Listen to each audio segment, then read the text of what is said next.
In the middle of the 19th century, the United States was a country filled with beauty, promise, and possibility, but also with deep differences that were quietly but steadily pulling it apart.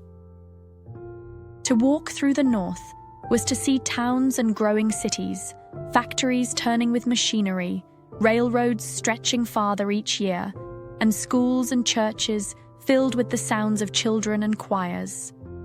To walk through the South was to see wide fields of cotton and tobacco, rivers winding through fertile land, and plantations where enslaved men and women worked under the hot sun, their lives bound not by choice, but by chains of law and tradition.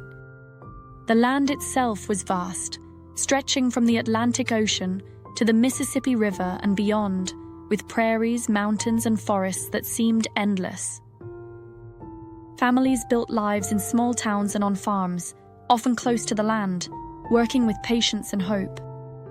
Yet beneath the ordinary rhythms of ploughing fields, hammering iron, teaching lessons, and raising children, the country was quietly divided by the question of slavery. For generations, slavery had been a reality in the South, woven into the economy and defended by law. In the North, it had faded away, and many people came to see it as incompatible with the ideals of liberty on which the nation had been founded. These differences did not appear suddenly. They grew slowly, year after year, like cracks spreading through stone. At first, they were spoken of in debates, in newspapers, in church sermons, and in the halls of Congress. Speeches were made, compromises attempted, but each effort seemed only to push the question forward without solving it. The Missouri Compromise, the Compromise of 1850, the Kansas-Nebraska Act, each was meant to settle disputes, and each left new disagreements behind. As new states were added to the Union, the question of whether they would allow slavery became sharper, for each new decision tipped the balance of power in one direction or the other. For the people of the South, slavery was defended as a way of life, tied to the vast plantations and the crops that were sold across oceans. Many believed it was essential to their prosperity, and they spoke of it not as cruelty, but as necessity. For the people of the North, especially as decades passed, slavery became harder to accept. Abolitionists wrote books and gave speeches, describing the suffering of enslaved men and women, appealing to conscience and to the nation's founding words of liberty and equality. Harriet Beecher Stowe's Uncle Tom's Cabin spread these ideas widely, stirring hearts and sharpening arguments. The difference was not only about slavery itself, but about the future of the nation. Would America be a land of free labor, industry, and opportunity for all? Or would it remain divided, with slavery entrenched in one region and resisted in another? These questions hung heavily over every election, every debate, every decision.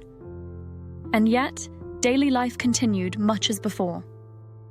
In the South, the seasons guided the work of fields and plantations, with planting in spring, tending in summer, and harvest in autumn. In the North, factory whistles marked the hours, trains carried goods and passengers, and cities grew busier with each passing year. Children went to school, families gathered for meals, churches held services, and communities celebrated fairs and festivals.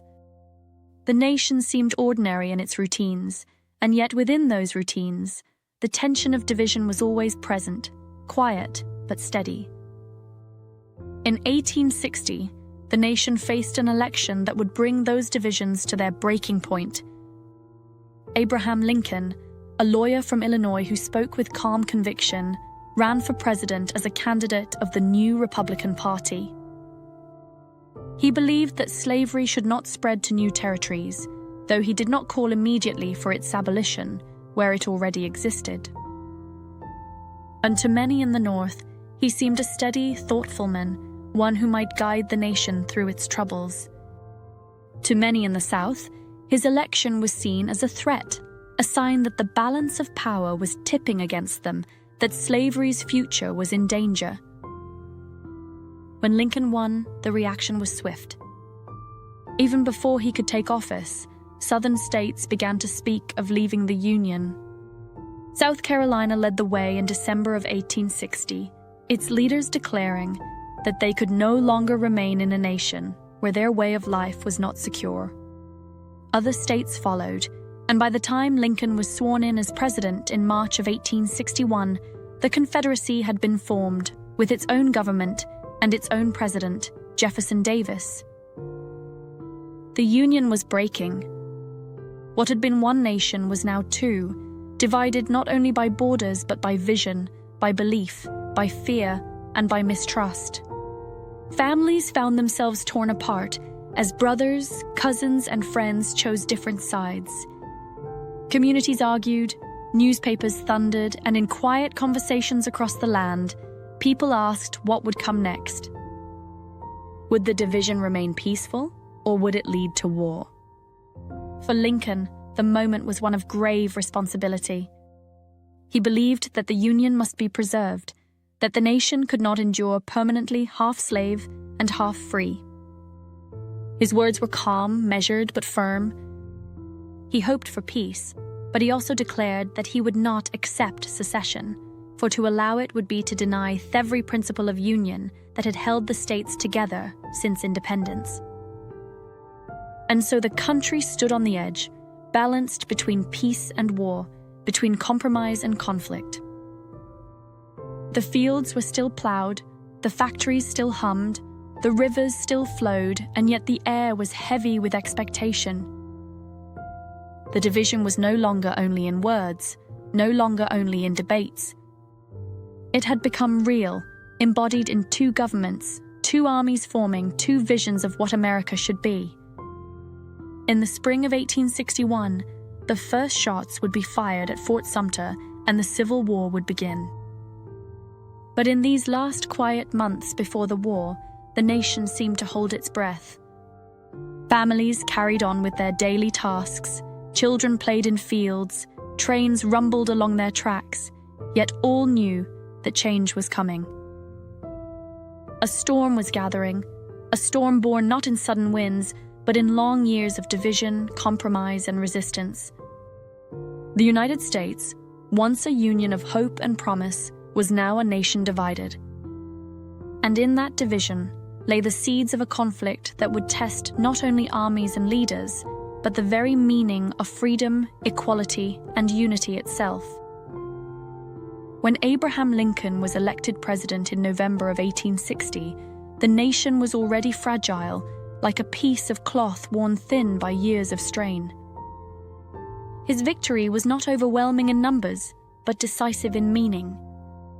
Lincoln had carried the North and the West, while the South, fearful of his views on slavery's expansion, had turned away from him. Under many in the South, his election was not simply the choice of a new president, but a sign that their voices no longer carried weight in the Union. For decades, they had relied on compromise to keep balance, and now they felt that balance slipping away. It was in this atmosphere that whispers of secession began to rise into open declarations. Secession was not a new idea. Southern states had spoken of it before whenever they felt threatened, but in 1860, the words took on new force. South Carolina moved first. On December 20th, only weeks after Lincoln's victory, delegates gathered in Charleston to vote on the question. Their decision was swift and unanimous. South Carolina would leave the Union. Bells rang in the city, cannons fired, crowds cheered, and secession, once only a threat, became reality. The news traveled quickly, carried by telegraph wires and newspapers, stirring both excitement and alarm. In other southern states, legislatures and conventions met, debating whether to follow South Carolina's lead. Mississippi, Florida, Alabama, Georgia, Louisiana, and Texas soon joined, and by February of 1861, 7 states had declared themselves separate from the United States. They formed a new government, calling it the Confederate States of America, and chose Jefferson Davis, a former senator and soldier, as their president. To those who supported secession, it was seen as a defense of their way of life, their rights, and their honor. They spoke of sovereignty, of states' rights, of the belief that each state had freely joined the Union and could freely leave it. And to them, Lincoln's election signaled a future in which slavery, and with it, the foundation of their economy, would be threatened. They believed departure was the only answer, the only way to preserve their traditions and security. But not everyone in the South agreed. Some people worried about the dangers of leaving, about the cost of separation, about the uncertainty of war. In mountain regions and in areas less tied to slavery, there was hesitation, even resistance. Families and communities found themselves divided, some siding with secession, others clinging to the Union. In the North, the news was met with a mix of disbelief and resolve. Many hoped the seceding states might still be persuaded to return, but others believed that the Union must be defended, that it could not allow itself to be broken apart. As winter deepened, the atmosphere grew more tense. In Washington, the capital city, people waited anxiously for Lincoln's arrival. Outgoing President James Buchanan seemed powerless to stop the unraveling, declaring that secession was illegal, but that he had no power to prevent it. Federal forts and arsenals in the South became points of contention, as seceding states claimed them, and Union officers refused to surrender. At Fort Sumter in Charleston Harbor, a small garrison held out, surrounded by growing Confederate forces, a quiet symbol of the larger conflict taking shape. Meanwhile, delegates from the seceding states met in Montgomery, Alabama, to draft a constitution for their new Confederacy. Their document was similar to the U.S. Constitution in many ways, but with one key difference: it firmly protected the institution of slavery. To them, this was not only a matter of law, but of identity, the cornerstone of the society they sought to preserve. Speeches were given, flags were raised, and yet beneath the celebrations there was unease, for everyone knew that secession was not only words, it carried the risk of war.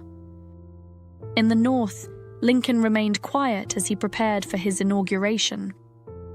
He spoke carefully, seeking to reassure the South that he would not interfere with slavery where it already existed, but making clear that he would not permit it to spread into new territories.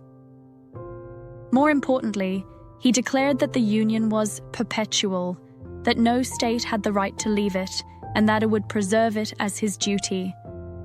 His words were steady without anger, but filled with firmness. He hoped still for peace, but he prepared also for resistance. Ordinary people across the nation followed these events with anxious hearts. In small towns, neighbors gathered at post offices to read the latest newspapers, their eyes scanning columns filled with speeches and reports from the South. In taverns and meeting halls, men debated whether war was coming. Families, North and South, spoke of their sons, wondering whether they would be called to fight. Farmers still tended their fields, merchants still sold their goods, and children still played in streets and yards. But beneath those routines lay the knowledge that the country was changing. The whispers of secession were no longer whispers. They had become declarations, signed and sealed, read aloud in state houses, celebrated in city squares. The Union, which had seemed strong and enduring, was now split by 7 states that claimed they were no longer part of it. More might follow. The nation, like a great tree, had been struck by an axe, and though it still stood, the wound was deep. And so the winter of 1860 turned into the spring of 1861, with the Union in crisis. Soldiers drilled on both sides, forts were strengthened, militias called up, supplies gathered. The air was heavy with expectation, as though the whole land was holding its breath. Many still hoped for compromise, for some agreement that might bring the states back together. Others believed the break was final, that war was only a matter of time. In this uncertain season, the United States stood divided, its people watching closely, waiting, wondering what the next step would bring. The storm had not yet broken, but the sky was darkening, and all could feel the weight of what was coming. By the spring of 1861, the air was heavy with expectation. 7 southern states had left the Union, declaring themselves part of a new confederacy. Abraham Lincoln had been sworn in as president, speaking carefully but firmly of his duty to preserve the Union. And across the land, people waited to see whether words would remain words or whether they would soon give way to war. In Charleston Harbor, on the coast of South Carolina, stood Fort Sumter. It was not the largest fort, nor the strongest, but it held a significance far beyond its walls. Built of brick, sitting solidly on an island near the entrance to the harbor, Fort Sumter was a symbol of federal authority in a state that had declared itself separate. Inside, a small garrison of Union soldiers, under the command of Major Robert Anderson, held the fort. They were cut off from easy supplies, surrounded by Confederate forces who had gathered in Charleston and watched closely by both North and South. For the Confederacy, Fort Sumter was a challenge. To allow it to remain in Union hands was to admit that the new government did not fully control its own territory. And for the Union, to give it up without resistance was to admit weakness, to suggest that secession might be accepted. The fort became, in its quiet way, the test of wills between two visions of America. In the weeks after Lincoln's inauguration, messages passed back and forth. Confederate leaders demanded the surrender of the fort. Lincoln, cautious but determined, refused. He announced instead that he would send supplies, food, not weapons, so that the soldiers inside might survive. His decision was deliberate, for he wished to avoid appearing as the aggressor. He would feed his men, but he would not fire unless fired upon. The choice, then, lay with the Confederacy: accept the resupply peacefully or act to take the fort by force. In Charleston, crowds gathered daily, their eyes on the harbor. Newspapers carried each rumor, each whisper of decision. The Confederate commander, General P.G.T. Beauregard, himself a former student of Major Anderson at West Point, received orders to demand surrender. When Anderson refused, Beauregard prepared to act. The tension grew with each passing hour, the air filled with expectation, as if the whole nation waited on the outcome of this single place. On the early morning of April 12, 1861, as darkness still lay over the harbor, Confederate guns opened fire. The first shot arched through the air and burst above the fort, a signal for batteries all around the harbor to join in. From the shore, flashes of light lit the night, and soon the rumble of cannon rolled across the water. Inside Fort Sumter, the Union soldiers took shelter, returning fire when they could, but with limited guns and supplies. The bombardment continued hour after hour, smoke rising into the air, the sounds echoing through Charleston's streets. For 34 hours, the guns thundered. The fort's walls shook, its wooden structures caught fire, its men grew weary but held on. Crowds in Charleston watched from rooftops and balconies, seeing the bursts of flame in the harbor, hearing the steady rhythm of war's beginning. No lives were lost in the exchange, yet the significance of the moment was clear to all. This was no longer a matter of speeches or resolutions. The war had begun. On April 13th, with supplies exhausted, flames spreading, and no relief in sight, Major Anderson agreed to surrender. The Union soldiers marched out with dignity, their flag lowered but carried with honor. The Confederates claimed the fort, their cannons silent at last, their city alive with celebration. Church bells rang, voices cheered, and in the north, news of the bombardment spread quickly, stirring anger and resolve. The first shots at Fort Sumter marked the true beginning of the Civil War. They were not the bloodiest shots, nor the most decisive, but they broke the fragile hope that peace might still be preserved. Lincoln, upon hearing the news, called for 75,000 volunteers to defend the Union.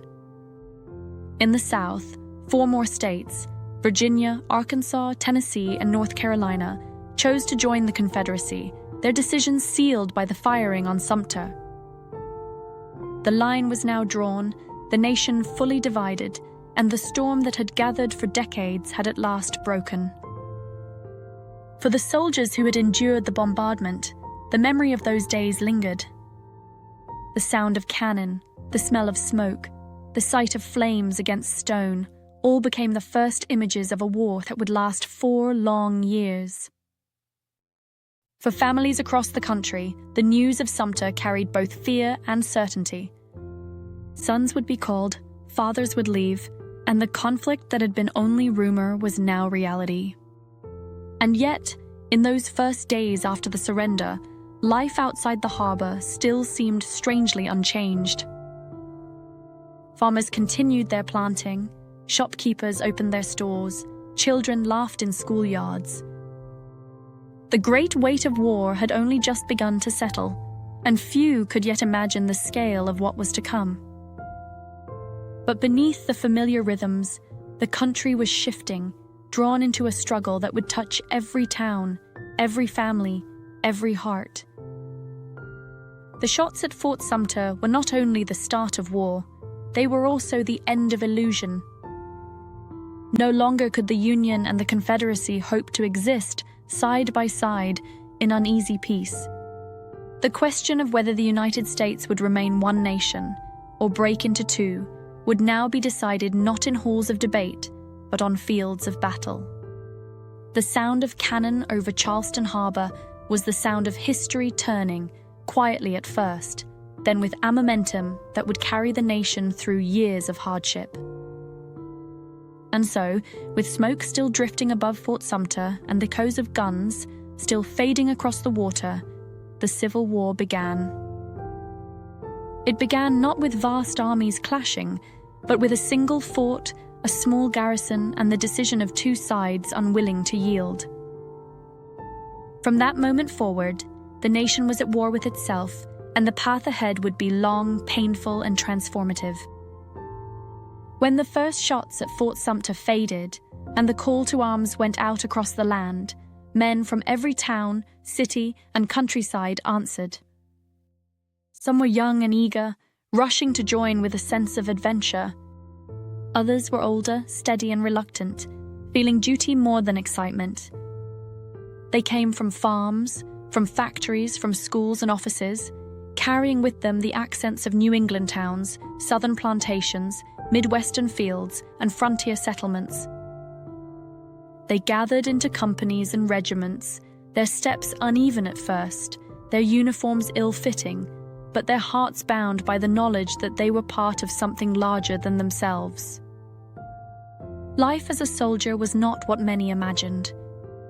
In the early days of 1861, some thought the war would be short, over in weeks or months, settled by a few battles. They signed enlistments eagerly, believing they would return home soon. But the war stretched on, and the life they entered was one of long marches, weary waiting and endless routine. Camps sprang up wherever armies gathered, fields turned into rows of tents, pastures into parade grounds, forests into shelters. A soldier's day began early, often with the sound of a bugle cutting through the morning air. Roll call came first, then drill, as officers barked commands and men learned to move in step, to load and fire in rhythm, to turn and wheel as one. For those unused to such order, the drills felt endless, but they were the shaping of raw recruits into an army. Meals were simple and often scarce. Hardtack, a dry biscuit that was more stone than bread, salt pork, beans, and coffee when it was available. Soldiers joked about their rations, softened their hardtack in water or coffee, and shared what little luxuries they could find. On some days, they went without, their stomachs empty, their thoughts drifting back to kitchens at home where meals had once been warm and plentiful. Evenings in camp were quieter. Men sat by fires, writing letters with careful hands, their words filled with longing and reassurance. They told their families not to worry, even when worry weighed heavy on their own hearts. They spoke of health, of comrades, of their hopes for quick victory. In return, letters from home became treasures, passed eagerly from hand to hand, read by firelight, folded carefully to be read again and again. A single page from a wife, a mother, or a sweetheart carried more comfort than any blanket. The hardships were many. Weather was a constant companion, whether the heat of summer sun or the chill of winter snow. Tents leaked, boots wore thin, and uniforms grew ragged. Disease spread quickly, and for many, illness claimed more lives than battle. Yet through it all there was also camaraderie, a sense of brotherhood formed in shared struggle. Men leaned on one another, laughed together, sang songs, and created small comforts in the midst of hardship. For families at home, life was changed as well. Women took on the tasks left behind, running farms, tending shops, raising children alone. They worked in fields, cared for livestock, and managed accounts, often with less than they needed. Some made uniforms, knitted socks, and sent packages filled with food or clothing to their loved ones at the front. Churches and communities gathered to support soldiers, collecting supplies, writing letters, and praying for their safety. Children felt the absence most deeply. They asked when fathers or brothers would return, counted the days between letters, and listened to stories told by mothers and grandparents to fill the silence. Some boys too young to fight dreamed of enlisting, practicing drills with sticks for rifles.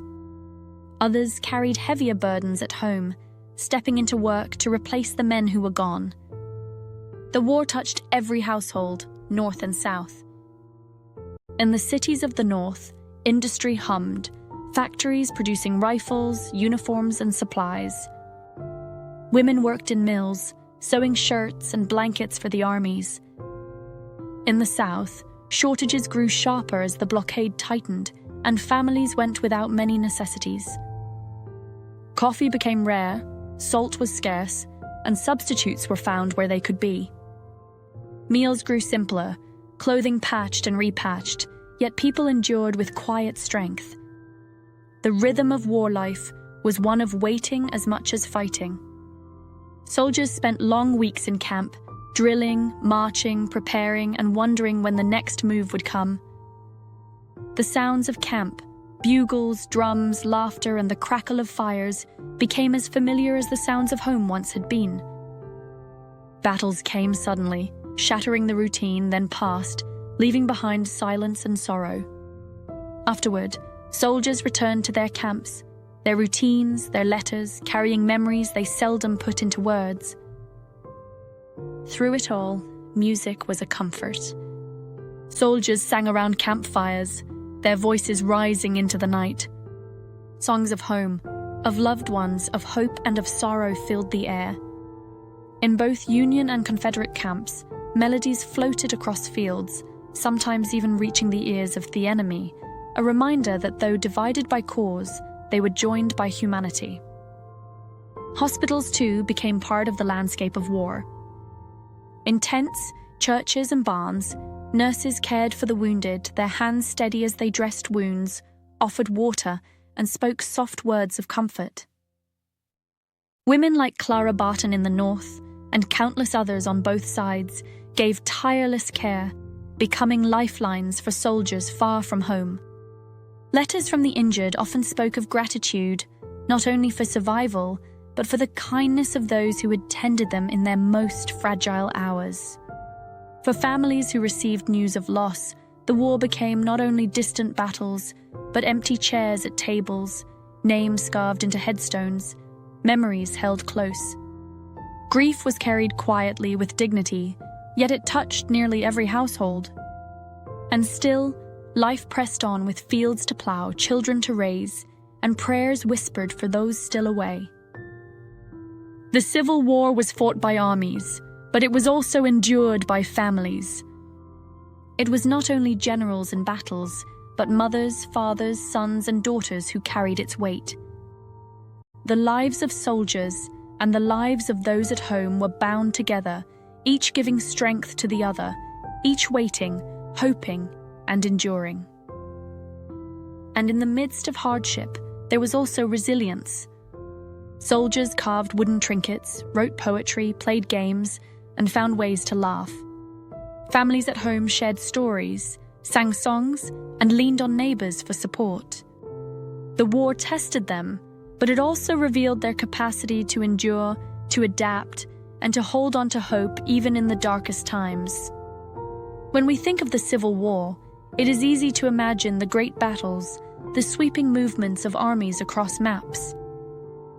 But the heart of the war lay also in the quiet moments, a soldier writing by candlelight, a mother mending clothes by the fire, a child listening for the sound of footsteps returning.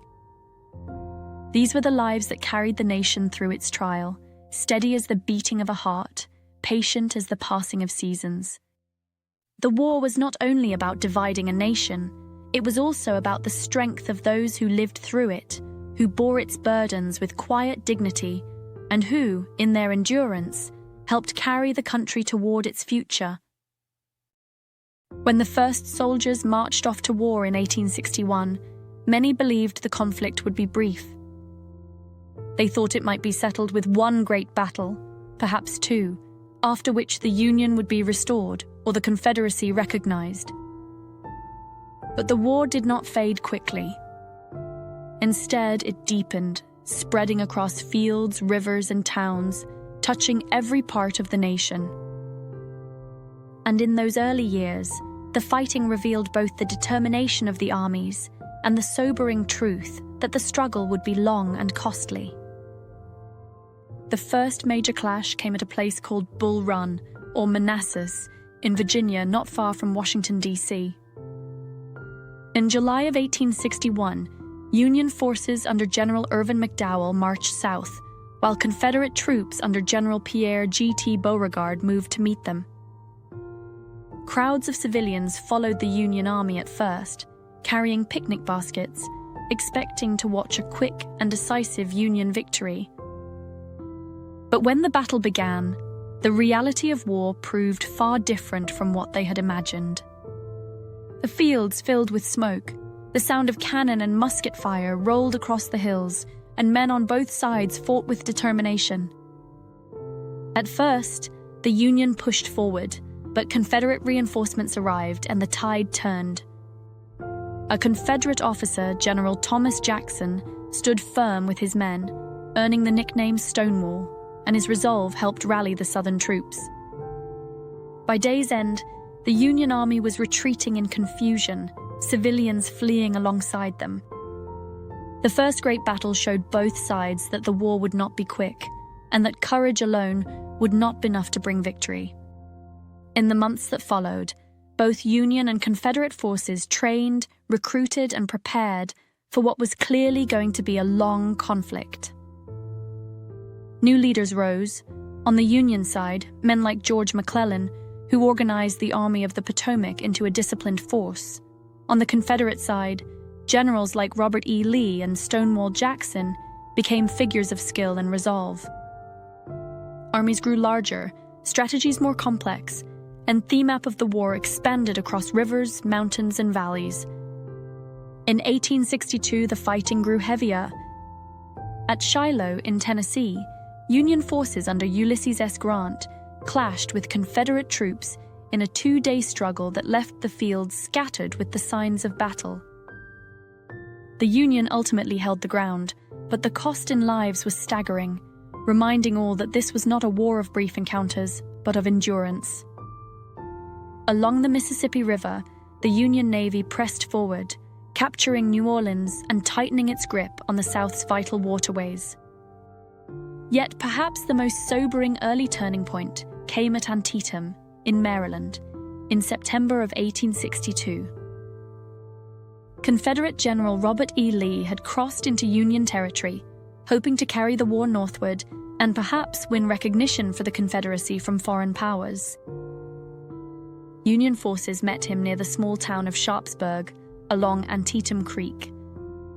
The day that followed became the bloodiest single day in American history. From morning until evening, the fields, cornrows, and bridges echoed with the sounds of battle.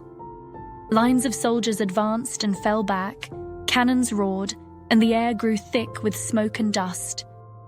When the day ended, neither side had gained a clear victory, but Lee's army was forced to retreat back into Virginia. The Union had not lost, and in that alone there was a kind of victory. The cost, however, was staggering. Thousands lay dead or wounded, and the nation felt the weight of the war more deeply than ever before. Antietam carried another significance as well. In its aftermath, President Lincoln found the moment he had been waiting for. He had long considered issuing a proclamation to free enslaved people in the rebelling states, but he wished to do so from a position of strength, not weakness. Antietam, though costly, gave him that opportunity. Within days, he announced the preliminary Emancipation Proclamation, declaring that as of January 1st, 1863, all enslaved people in states still in rebellion would be set free. The proclamation shifted the war's meaning. What had begun as a struggle to preserve the Union now became also a fight for freedom. The news spread slowly at first, carried by newspapers and word of mouth, but its impact was profound. In the North, it gave new moral purpose to the war. In the South, it struck at the heart of their society. And for enslaved men and women, it was a beacon of hope, a promise that their endurance and prayers might one day be answered. The early turning points of the war, Bull Run, Shiloh, Antietam, did not bring final victory to either side. But they revealed truths that could not be ignored. The war would be long. It would be costly. It would test the endurance not only of armies, but of entire communities.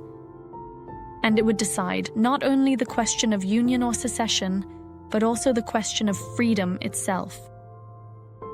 In the evenings after these battles, soldiers sat by their fires, weary and reflective. They wrote letters home, telling of the day's struggle, though often softening their words to spare their families the full truth. Families at home, reading between the lines, felt both pride and worry. They prayed for safety, for endurance, for the war's end. And though the news from distant fields carried sorrow, it also carried resolve. The Union was determined to continue, the Confederacy determined to resist. The war was still young, but already its turning points had begun. Each one was like a stone dropped into water, sending ripples outward across the land, touching lives near and far. The people of America, North and South, were beginning to understand that this was not only a war of soldiers, but a war that would reshape the nation itself. By the autumn of 1862, the war had already carried with it a heavy toll. The first great hopes of a short conflict had faded. Battles had shown their cost, fields had been scarred, and families across the country were living with absence and worry. Yet in the midst of the struggle, something deeper was beginning to take shape. The war, which had started as a fight to preserve the Union, was slowly turning into something larger, a fight about freedom itself. Abraham Lincoln had long felt the weight of this question. When he first became president, his words had been careful. He promised that he would not touch slavery where it already existed, for he feared that too bold a move might drive border states away from the Union. He spoke instead of stopping its spread, holding firm that it should not move into new territories. But as the war unfolded, Lincoln saw more clearly that the fate of the Union and the fate of slavery were tied together. One could not truly be resolved without the other. The enslaved themselves had always known this truth.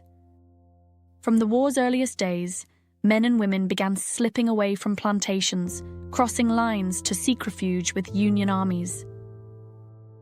They came not only as fugitives, but as seekers of freedom, their presence a living reminder that slavery was fragile in a land at war. Soldiers and officers, unsure at first what to do, often kept them, calling them contraband of war. Soon, thousands had gathered near Union camps, building communities, working and waiting. Their hope was clear, that the war would bring not only reunion, but liberation. Lincoln, watching all of this, knew the moment would come when he must act. But he waited for the right time. He wanted the nation to see emancipation not as desperation but as strength, not as a last resort but as a steady choice. When the Union Army stopped Lee's advance at Antietam in September of 1862, the moment arrived. Though the battle had been costly, it was enough of a victory to give Lincoln the ground he needed. On September 22, 1862, he issued a preliminary proclamation. It declared that if the states in rebellion did not return to the Union by the first day of the new year, all enslaved people within those states would be free. The words were firm and clear, carried by newspapers, read aloud in public halls, repeated in homes. For some, they brought joy and hope. For others, anger and fear. But none could deny their importance. The months that followed were filled with waiting. Would the Confederacy return, as the proclamation offered? They did not. And so, on January 1st, 1863, Lincoln signed the final Emancipation Proclamation. Its words flowed with calm authority that all persons held as slaves within said designated states and parts of states are, and henceforward shall be free. The document did not end slavery everywhere. It applied only to the states in rebellion, not to the border states still in the Union. Yet its effect was profound. With a single stroke of the pen, the purpose of the war had been reshaped. It was no longer only about union or secession. It was about liberty, about whether a nation built on freedom could allow slavery to endure. The news spread slowly, carried by soldiers, by word of mouth, by scraps of paper and proclamations nailed to posts. In Confederate territory, many enslaved men and women did not hear it at once. But the idea moved ahead of the words, carried in whispers, in songs, in prayers. Wherever Union armies advanced, the promise of freedom followed. For those who had long endured bondage, the proclamation was a dawn breaking, not yet full light, but a glow on the horizon that could not be ignored. For the Union Army, it also meant change. Black men could now enlist, and they did, by the tens of thousands. They formed new regiments, the United States colored troops, fighting with courage and resolve. Their presence was more than symbolic. It was strength added to the Union cause, and proof that the fight for freedom was not only for them, but with them. Families supported them, women worked, and communities gave what they could to aid the new soldiers. In the South, the proclamation was met with defiance.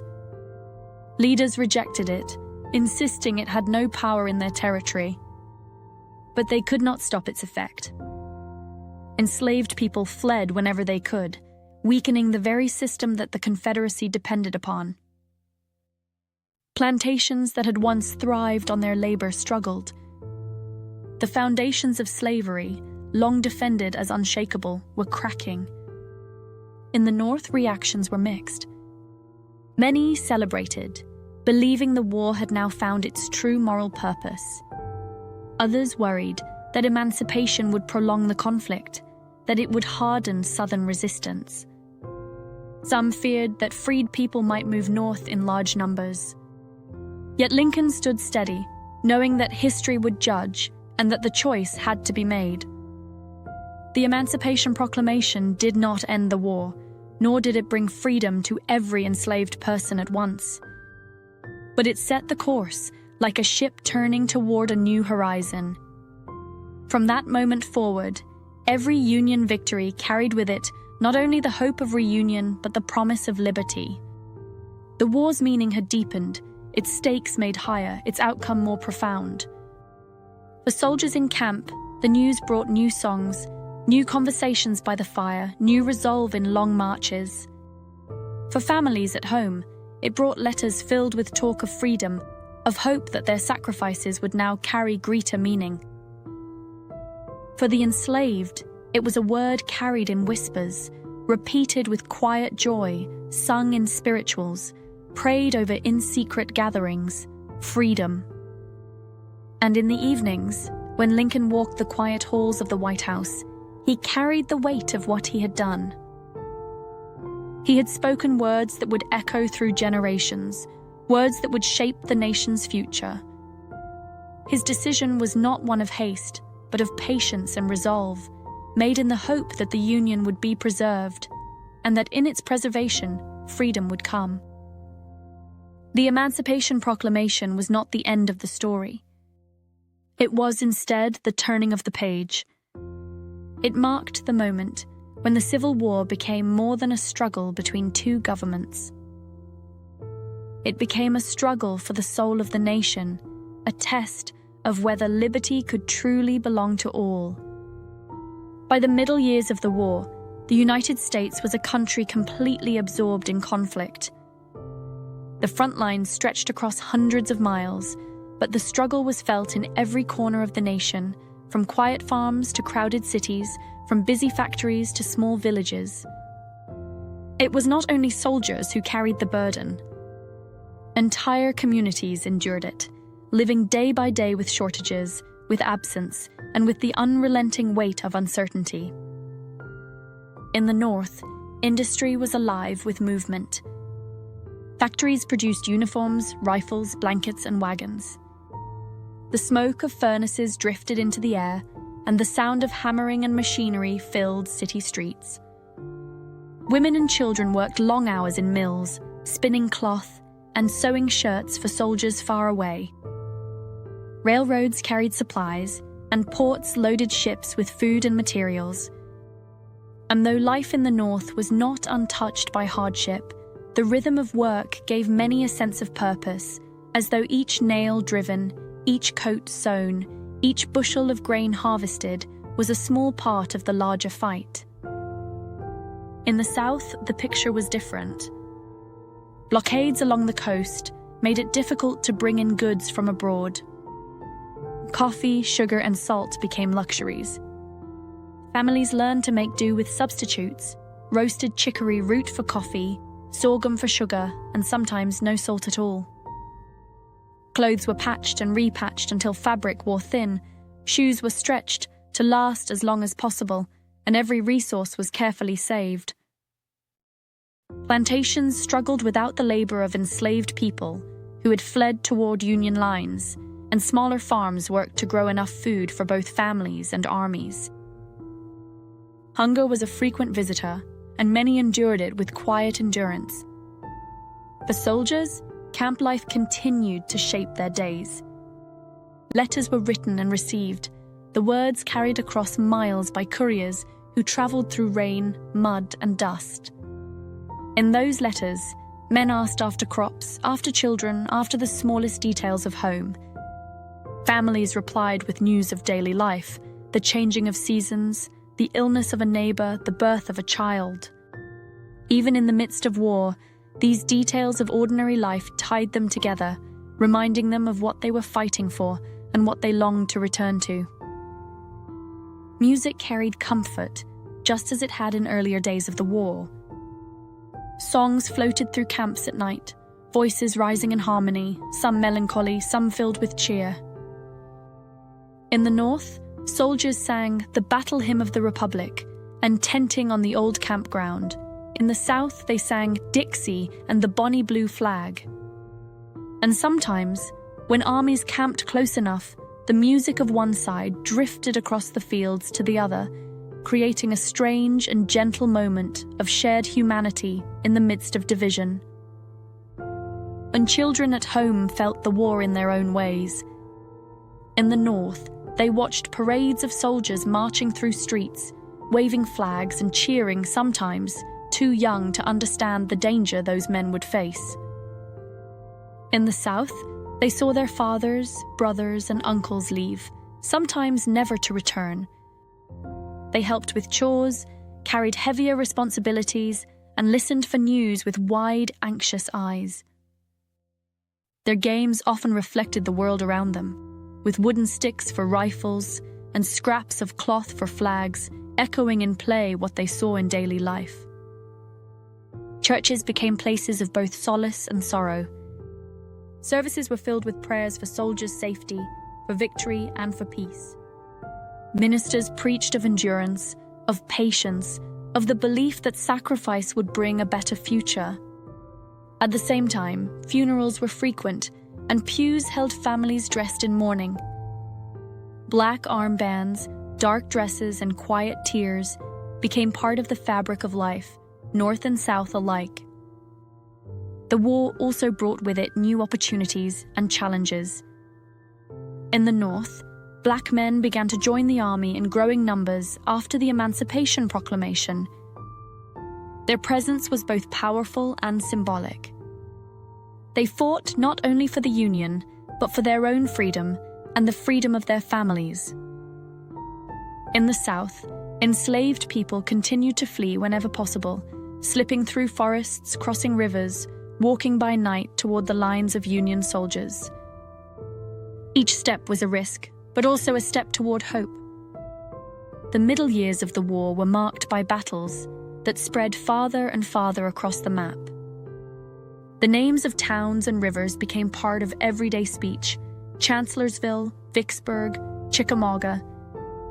Families followed news closely, sometimes waiting days for word of what had happened, scanning long lists of casualties printed in newspapers. Each name read was a moment of relief or of grief, each silence in the columns a reminder of the countless unrecorded stories. And yet, even as war consumed so much, life insisted on continuing. Farmers still planted in spring and harvested in autumn. Weddings were held, children were born, and families gathered for holidays, even if the tables were smaller and the meals simpler. Communities found ways to support one another, sharing food, sewing for soldiers, caring for the sick, and comforting the grieving. In the quiet resilience of these acts, the nation found strength to carry on. By 1863, the war had entered its third year, and patience was tested on both sides. The North endured the cost of a conflict that seemed endless. The South endured shortages that grew harsher with each passing season. And still, neither side would yield. The Union believed it must be preserved, the Confederacy believed it must be independent, and the armies continued their long struggle across fields and rivers. In the evenings, after days filled with work, worry, and waiting, families sat by lamplight speaking softly of loved ones far away. Soldiers in their camps gazed at stars thinking of home. And though they were divided by war, both sides carried the same longing, that one day the conflict would end and life would return to peace. The Civil War was more than battles and generals. It was a nation at war with itself, every heart touched, every home changed. And in the endurance of its people, soldiers and families, North and South, it revealed a quiet strength that carried them through hardship and toward the turning points yet to come. By the summer of 1863, the war had stretched on for more than 2 years, and battles had swept across valleys, rivers, and towns, leaving scars that could not be easily mended. The North had endured losses that tested its will, and the South had fought with determination that seemed unshuckable. Yet both sides knew the struggle could not last forever.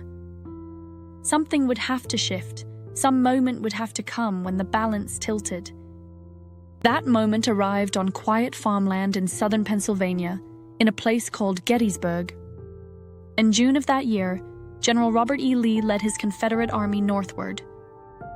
He hoped that a bold strike into Union territory might break the North's resolve, perhaps even win recognition for the Confederacy from foreign nations. His men marched with confidence, their spirits high despite the long war behind them. Union forces, under General George Meade, moved to meet them following Lee's advance closely. And so, in late June, the two great armies found themselves drawn toward Gettysburg, a crossroads town of modest size but great consequence. The battle began on July the 1st, when Confederate troops pushed into the town from the west and north, meeting Union soldiers who held the ground with determination. The streets and fields filled with smoke, and by evening, Union forces had fallen back to high ground south of the town, settling along ridges and hills that formed a natural defensive line.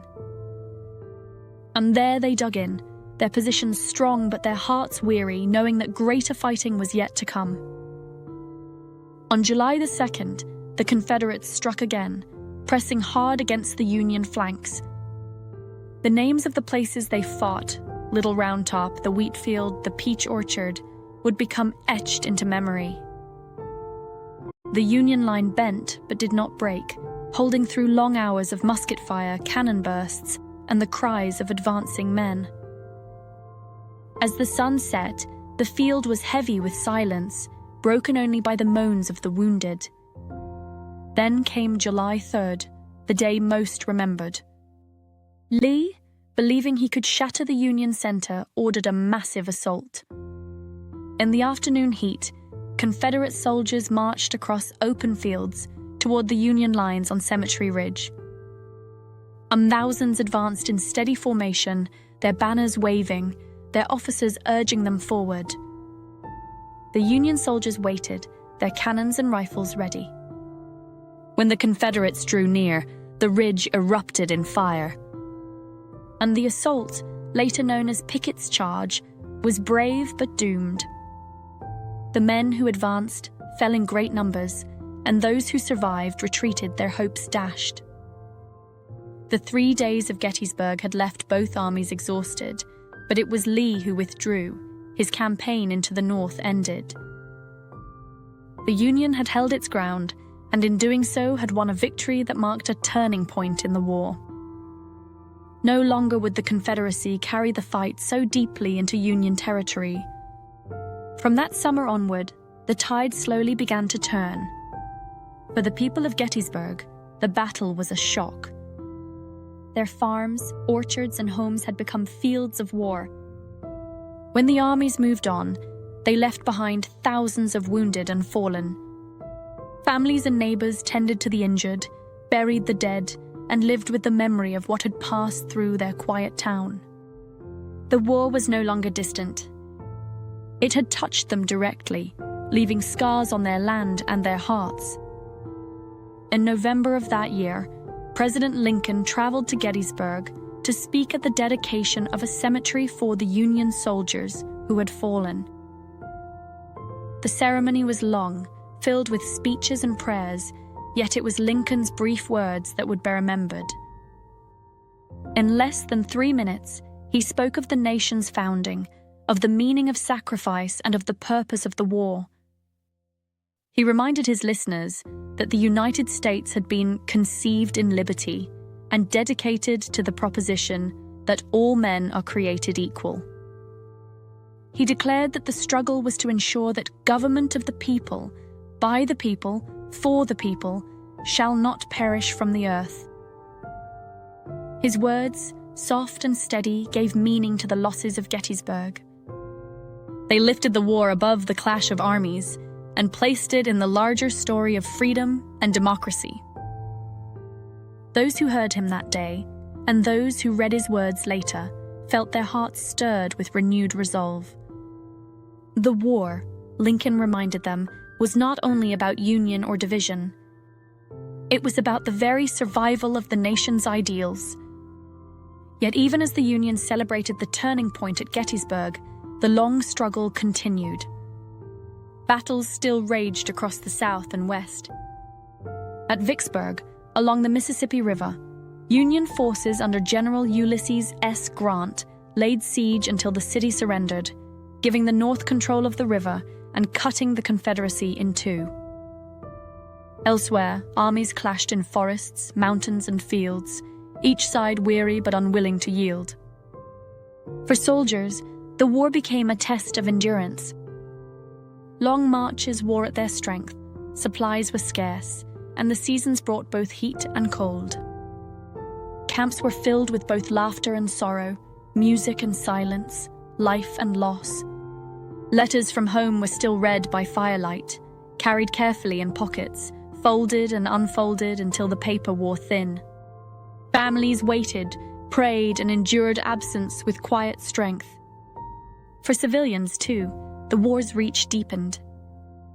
In the South, shortages grew sharper, and communities felt the strain of hunger more heavily. In the North, taxes increased, and the weight of supporting armies was felt in every household. Yet in both regions, people found ways to continue. Crops were planted, schools taught children, churches gathered worshippers, and communities leaned on one another to endure. The long struggle after Gettysburg was not marked only by battles, but by waiting for letters, waiting for news, waiting for the war to end. Each family, each soldier, each community carried that weight differently, but all carried it together. The war was reshaping the nation, not only through victories and defeats, but through the endurance of its people. Gettysburg had shown that the Union could hold firm, that the Confederacy could be pushed back. It gave hope to the North and caution to the South. But it was not the end. The war would continue for nearly 2 more years, each month filled with hardship and hope, each step drawing the nation closer to the final resolution. And so, as the sun set on 1863 and rose on 1864, the United States remained a nation divided, weary yet determined, enduring the long struggle with patience and resolve. The turning point had come, but the journey ahead was still long, and its outcome still carried on the shoulders of those who fought, those who waited, and those who believed that one day peace would return. By the autumn of 1864, the war had stretched into its 4th long year. The battles had been many, the losses heavy, and yet still the struggle continued. Both North and South had endured hardship beyond what they had once imagined, and still each clung to hope. In the North, Abraham Lincoln faced re-election, his people weary of war but unwilling to abandon the cause. In the South, leaders and citizens alike held tightly to the hope that endurance might still bring independence. Yet as the months turned, the Union found a path that would strike at the very heart of the Confederacy. And General William Tecumseh Sherman, a man known for his steady will and tireless energy, commanded a great Union army in the West. His friendship with General Ulysses S. Grant, now commander of all Union forces, gave him freedom to act boldly. After capturing the city of Atlanta in September of 1864, Sherman made a choice that would change the course of the war. Rather than remain tied to supply lines stretching back to the north, he resolved to march his army through Georgia, from Atlanta to the Atlantic coast, living off the land and leaving behind a trail that would weaken the Confederacy's ability to fight. It was called the March to the Sea.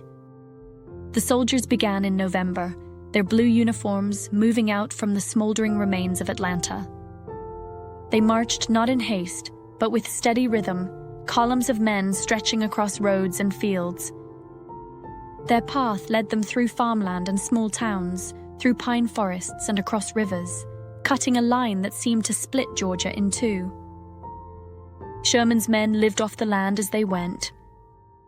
They gathered food and supplies, taking from farms and storehouses.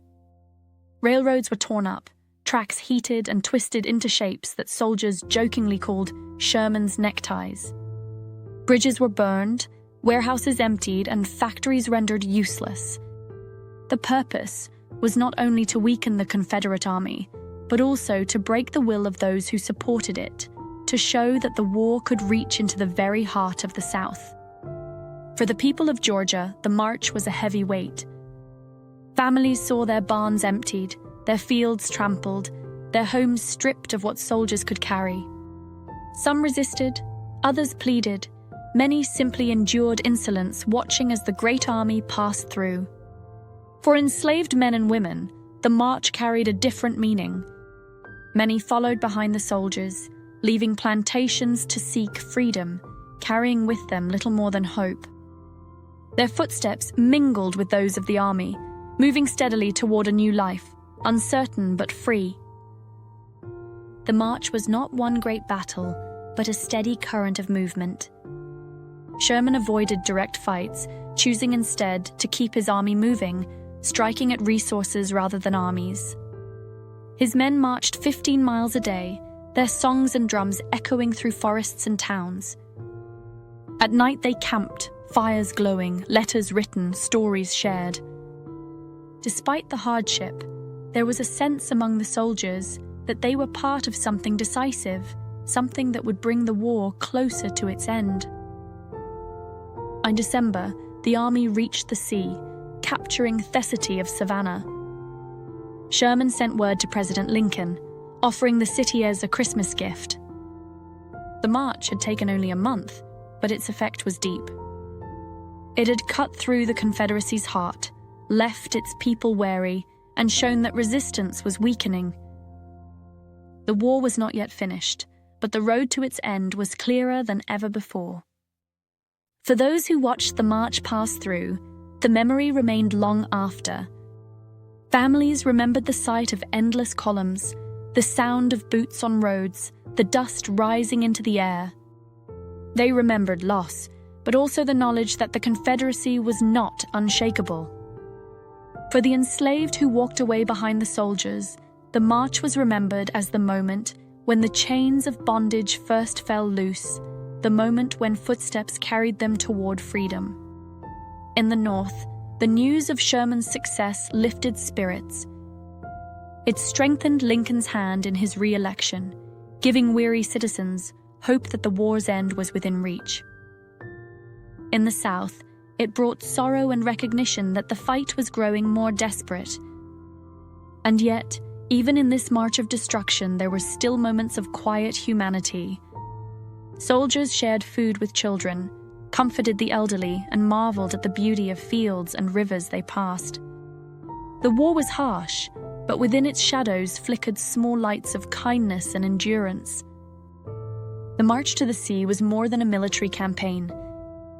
It was a symbol, a sign that the Union's strength could not be resisted forever, that the war was reaching its closing chapters, that the land itself was weary and ready for peace. When we think of it now, we remember not only the smoke and the broken railroads, but also the steady march of men who carried the Union flag from Atlanta to the ocean, and the thousands who followed in their wake, stepping into freedom with cautious but hopeful hearts. The war was not yet over, and battles still lay ahead, sorrows still waited to be felt. But the march had shown that the Confederacy could no longer endure without end. The long struggle was nearing its close, and the dawn of peace, though still distant, had begun to glow faintly on the horizon. By the spring of 1865, the Civil War had carried on for 4 long, weary years. Its battles had scarred fields and towns, its soldiers had marched countless miles, and its families had borne the heavy weight of absence and loss. Yet as the seasons turned once more toward warmth and new growth, the war itself was nearing its end. The Confederacy, once defiant and determined, was now exhausted. Its armies were shrinking, its supplies dwindling, its people tired beyond words. In the Union, too, patience was worn thin, but hope was rising that the conflict which had consumed so much might finally be closing. General Ulysses S. Grant pressed hard against Robert E. Lee's Confederate Army in Virginia. For months, they had struggled in trenches and fields around Petersburg, a city south of Richmond, the Confederate capital. The fighting there had been long and grueling, men on both sides living in mud and smoke, waiting for each new assault. In April, Union forces broke through. Richmond fell, and Lee, with what remained of his army, retreated westward, seeking escape, seeking supplies, seeking a way to continue. Grant followed closely, his army pressing steadily. Each day Lee's numbers grew smaller, his men weary, his hope fading. On April 9, 1865, at a quiet village called Appomattox Courthouse, Lee found himself surrounded. He met with Grant in the home of Wilmer McLean, a modest brick house with simple furnishings. There, in a room with a small wooden table, the two generals spoke calmly. Grant, muddy from the march, wore his simple soldier's coat. Lee, dignified despite his weariness, wore his full grey uniform. The terms were gentle. Confederate soldiers would lay down their arms, but they would be allowed to return home, taking with them their horses for the spring planting. Officers could keep their sidearms, and all were given parole, safe from further punishment. It was not a harsh surrender, but a respectful one, meant to bring peace without humiliation. Lee accepted, and the war, for all practical purposes, was over.